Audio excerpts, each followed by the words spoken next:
Hi రా అందరికి. ఇది ప్రతి అమ్మాయి అబ్బాయి కంపల్సరిగా చూడాల్సిన వీడియో. ఇన్స్టాగ్రామ్ లో ఒక అబ్బాయిది వీడియో డౌన్లోడ్ చేసిన, మీరు చూడండి అబ్బాయి ఎట్లా అడుగుతుండో. ఇన్స్టా ఫ్యామిలీ ఒక చిన్న హెల్ప్ చేస్తారా? అసలు ఏం చేస్తే ఆ అమ్మాయిని మర్చిపోతానో చెప్తారా? ఎందుకంటే గుర్తొచ్చిన పళ్ళ గుండె బరువు అవుతుంది.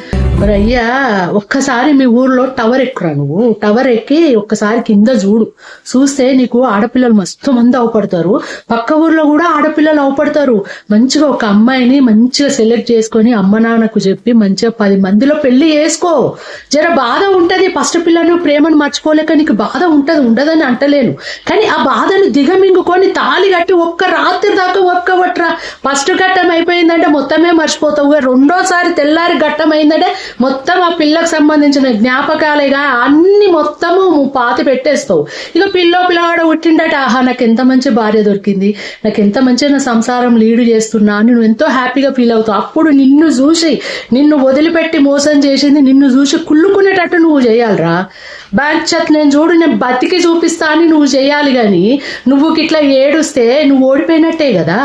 దానికేం పుడుతుందిరా? అది పోయి మంచిగా మళ్ళీ వేరే పెళ్లి చేసుకుంటుంది, అది హ్యాపీగా ఉంటుంది. నువ్వెందుకు లైఫ్ ఆగం చేసుకుంటున్నావు? నీకు లైఫ్ లేదా? జీవితం లేదా? నీకు అన్నదమ్ములు లేరా? నీకు అక్కజన్నలు లేరా? నీకు తల్లిదండ్రులు లేరా? వీళ్ళందరికీ చెప్పి మంచిగా పెళ్లి చేసుకో. ఇలాంటి వాళ్ళు, లవ్ ఫెయిల్యూర్ అయిన వాళ్ళు ఎంతో మంది మళ్ళీ పెళ్లిళ్ళు చేసుకొని హ్యాపీగా లైఫ్ లీడ్ చేసుకున్న వాళ్ళు మస్తు మంది ఉన్నారు. ఎందుకు మీరు 10-20 మంది ఇంత డిప్రెషన్ పోయి ఇట్లా ఇదవుతున్నారు? నేను నిన్న వీడియోలో అబ్బాయి మొత్తం చూసే పిల్లోడేమన్నా సూసైడ్ చేసుకుంటాడా అన్నంత బాధ కలిగింది నాకు. అవసరమారా ఇది మనకి?